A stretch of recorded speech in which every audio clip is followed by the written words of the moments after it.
फैल जाए, जो होना हो जाए। हम मंडे को आके 10:30 बजे ऑफिस खोल के बताएं। क्या मजाक है यार ये, मतलब क्या बोलो, मतलब मैं जो इनको बोलता हूँ मुझे लगता है कहीं मैं ज्यादा तो नहीं बोल रहा, फिर आगे जाके पता चलता है ये तो और भी लिमिट क्रॉस कर गए भाई। फिर से मतलब बातें तो ऐसी ही चल रही है। अरे यार एडिटर हम भी क्या कर रहे हैं यार, चकना वकना बुलवाओ यार इन लोग के लिए। हैं ये कोई सीरियस न्यूज रिपोर्टिंग तो हो नहीं रही है हैं भाई। यहाँ पे रेडियो एक्टिविटी की आप बात कर रहे हो आप, एंड सीरियसनेस जीरो। एक्टिविटी कैसे होगी जब पूरा का पूरा पहाड़ गिर पड़ा, हाँ खत्म, तो वो उनको पता है। ये वैसा है जैसे सरकारी बैंक होता ना कि जी आप जाओ सर्वर डाउन है हमारा। सर्वर डाउन है। कितना भद्दा जोक मारा तुमने है गौरव आर्या भाई। तुम तो देखो एंटरटेनर हो, हम डाउट नहीं करते, वो तो हमने बताया ही अपने इस पर्टिकुलर वीडियो में कि ग्रेट एंटरटेनर हो, पर तुम गालियां देके ही एंटरटेन कर सकते हो। इसीलिए इनको भी जरा दिखा दो इन्हीं की खुद की एंटरटेनमेंट है। 4 थप्पड़ मुंह पे।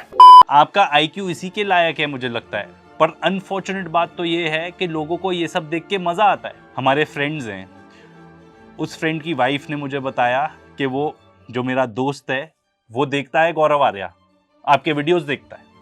तो मैंने जाके उससे कन्फ्रंट किया कि भाई तुम एक्चुअली देखते हो? मैं आपको बताऊं, शर्म इतनी आई उसको, वो लज्जा में डूब गया बेचारा। वो एडमिट ही नहीं करना चाहता था कि वो आपके वीडियोस देखता है। पता है उसको शर्म क्यों आई? क्योंकि कोई भी हाफ इंटेलिजेंट बंदा ना आपके वीडियोस नहीं देखेगा। वो नहीं बताना चाहता था, एडमिट करना चाहता था कि वो आपके वीडियोस देखता है।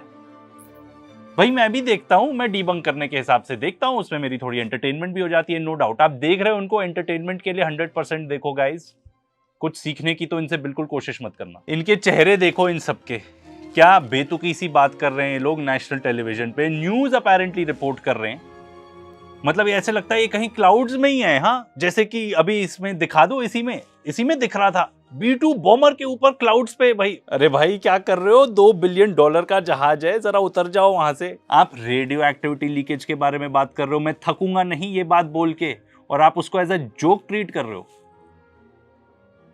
मुझे तो बहुत दुख होता है यार जब मैं देखता हूं कि हमारी टीवी मीडिया ना इतने निचले स्तर पर गिर चुकी है, इतने निचले स्तर पे। वैसे मुझे लगता है शायद आप लोग को पता नहीं है कि इंडियन मीडिया का कितना मजाक उड़ाते हैं बाहर के लोग। इनका सबसे इंपॉर्टेंट प्रॉक्सी जो है वो हुथीज हैं, जो कि यमन के साउथ में हैं।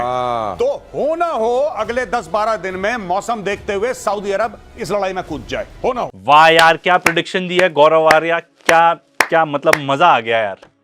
अगर हमने आपकी एक एक फेल्ड प्रेडिक्शन के बारे में हम कोई वीडियो बनाने लग जाए ना, एक एक के बारे में पूरी डॉक्यू सीरीज बन जाएगी। एक वो ऑपरेशन सिंदूर के दौरान ही आप कह रहे थे अफगानिस्तान से छुर्रा घोपेगा, हाँ किसको? पाकिस्तान को, डूरांड लाइन क्रॉस करेगा। देख लीजिए क्या हुआ, कुछ ऐसा हुआ क्या? बिल्कुल भी नहीं। यहाँ पे पूरा का पूरा अफगानिस्तान के इलाके से पाकिस्तान के अंदर हैप्पी दिवाली होने वाली है ड्यूरंड लाइन पे। ये आप लिख के ले लेना, ये हो जाएगा। हफ्ते 10 दिन के अंदर आपको खबर मिल जाएगी कि और अटैक हो गए, और अटैक हो गए, और अटैक हो गए, और अटैक हो गए। रशिया का बैंड बजा हुआ है बहुत बुरी तरीके से, यूक्रेन के साथ फंसा है। रशिया को 3 साल पहले ऐसा लग रहा था, और सही बात है उस समय हम सबको यही लग रहा था कि रूस आएगा, अंदर वॉक करेगा, 4 थप्पड़ मारेगा और यूक्रेन को टेक ओवर कर लेगा। ऐसा हो नहीं पाया यार। इनके जो 4 थप्पड़ है ना, ये तो एपिक ही है यार, अब क्या बोलो। पर ये जो स्टेटमेंट दे रहे हैं, ये this is wrong on so many levels. इसमें कुछ भी सच्चाई नहीं है। वैसे तो हमने इन डेप्थ कवर किया है ये मैटर, पर बहुत समराइज्ड आपको बता देते हैं।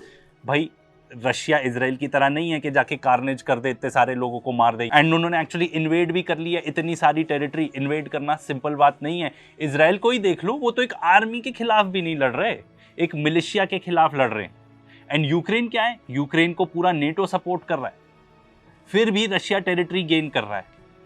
और क्या वहां पे कुछ भी टेरिटरी इन्वेड कर पाए इजराइलीज गाजा में? बिल्कुल भी नहीं। और अब यूक्रेन तो इतना गिर चुका है कि एक्चुअली एक्ट्स ऑफ टेररिज्म कर रहा है वो रशिया के अंदर। इसके बारे में हमने पूरा वीडियो बनाया है, उसी को चेकआउट कर लेना, डिटेल्स मिल जाएंगी। मीनवाइल एडिटर दे दो यार इनको जरा 4 थप्पड़ मुंह पे। हमें यह भी लग रहा था कि ट्रंप जिस दिन अपना हाथ पीछे खींचेगा यूक्रेन विल कोलैप्स। अभी तक यूक्रेन कोलैप्स नहीं हुआ है, तो रूस किसी मूड में नहीं। ट्रंप जिस दिन हाथ पीछे खींचेगा यही होने वाला है, पर एक्चुअली ऐसा कुछ भी नहीं हुआ है। और उसका एक सिंपल रीजन है, यहां से पैसा जितना भी जाता है यूक्रेन सब वापस आता है। यहाँ पे मिलिट्री इंडस्ट्रियल कॉम्प्लेक्स में इनके जितने डिफेंस मैन्युफैक्चरर्स हैं उनको मिलता है 100%। I guess, I am sure, लोग बताते हैं एक्सपर्ट्स कि किकबैक्स मिलते हैं जो यूएस कांग्रेस में लोग हैं उनको। तो आज के डेट में यूएसए अभी भी फंड कर रहा है वो पर्टिकुलर वॉर। वैसे मुझे अच्छा नहीं लगता प्रेडिक्शन देना, ना मैं कोई यहाँ दे रहा हूँ, पर यूक्रेन के खातिर, वहाँ की लोगों के खातिर ये पर्टिकुलर आप इंटरव्यू जरूर चेकआउट करना डैनियल डेविस के वीडियो पे, जब एक यूक्रेनियन जर्नलिस्ट है,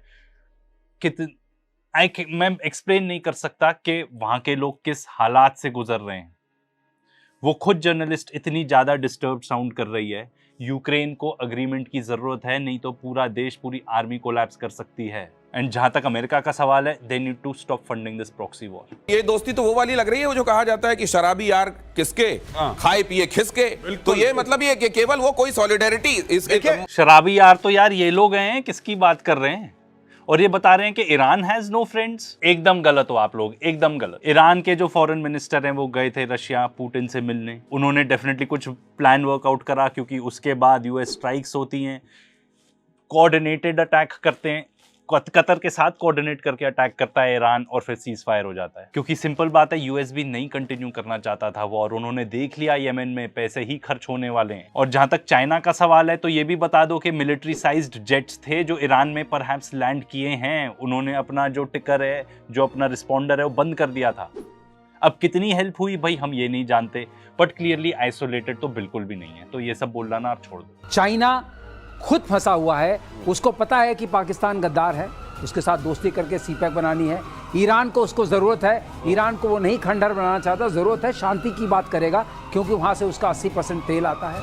तो जहाँ तक सवाल है, इसमें इतने इंटरेस्ट फंसे हुए हैं कि चाइना से कोई उम्मीद नहीं है, रशिया से कोई उम्मीद नहीं है, कोई खड़ा नहीं है। देखिए सिंपल बात है, ऐसा तो है नहीं कि कोई ट्रूप्स भेज देगा किसी को भी हेल्प करने के लिए, ठीक है ना।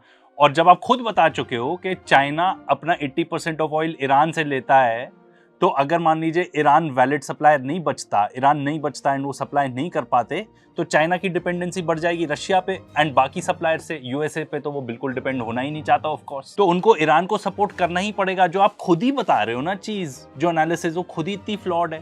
फैक्ट्स तो बिल्कुल भी नहीं है उसमें। आप लोग को तो बस एक नैरेटिव पुश करना है, एक कहानी पुश करनी है, वो आप लोग का ऐसा लगता है काम हो गया। उसका नाम है मैसिव ऑर्डिनेंस पेनिट्रेटर। वो पहले 200 फुट पेनिट्रेट करके अंदर जाएगा, उसके बाद फटेगा। जब फटेगा तो सारी चीज उसके ऊपर आ जाएगी, तो किधर का रेडिएशन, तो दब गया। और आपको पता है अभी उनकी अच्छा, आप ये कह रहे हैं कि ऊपर का मलबा जाके उसमें गिर जाएगा, तो रेडियो एक्टिविटी को बाहर आने का टाइम नहीं बात कर रहे हैं। असल में ये कब्र बना दी गई उन बमों की, पूरी कब्र बन। क्या वाह सर, वाह, क्या लॉजिक दिया है, क्या लॉजिक दिया है आपने। मतलब बम नीचे जाके फटेगा, धंस जाएगी पूरी जमीन और पूरा पहाड़ धंस जाएगा अंदर, कब्र बन जाएगी बम की, तो रेडिएशन आएगी नहीं बाहर। अरे सर आप पहले ही बता देते, पूरी दुनिया फालतू की चिंता कर रही थी कि बम बरसाएंगे तो कुछ हो जाएगा। अरे सर मतलब इसका साइंटिफिक रीजन क्या है, आप थोड़ा ये तो बता दो। रेडिएशन तो फिर भी एस्केप कर सकती है ना। आपने ना असली में लॉजिक की कबर खोद दी है इसमें। मतलब वो इन लोगों से तो एक्सपेक्टेड ही है, गौरव आर्या टाइप। सर आप तो एयर वाइस मार्शल रह चुके हैं, प्लीज मेरी तो रिक्वेस्ट है, आप किन कार्टून लोगों के साथ पार्टनरशिप कर रहे हैं? मिकी माउस और गूफी के साथ?